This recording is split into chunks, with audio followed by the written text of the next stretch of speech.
Wahai Allahku, aku tidak punya apa-apa untuk kupersembahkan kepadamu. Namun aku sangat berharap Engkau jatuh cinta pada salah satu kebaikanku. Walaupun aku tahu kebanyakan yang aku miliki adalah dosa. Jiwaku tertunduk malu dalam sujud, menghitung detik-detik yang terlewat penuh khilaf. Di relung hati yang gelap, terbit harapan untuk menemukan cahaya ampunan-Mu. Setiap hembusan nafasku memohon, semoga ada satu langkahku yang Engkau ridhoi. Aku hanyalah hamba yang lemah, terombang-ambing antara harapan dan ketakutan.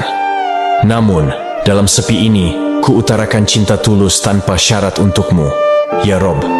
Jika ada setitik cahaya kebaikan di dalam diriku, sinarilah hingga pudar segala dosaku, ya Rohim. Aku menyerah pada kasih sayang-Mu, dengan harapan Engkau ridho menghapus segala salah dan dosaku. Amin. Ya Rabbal Alamin.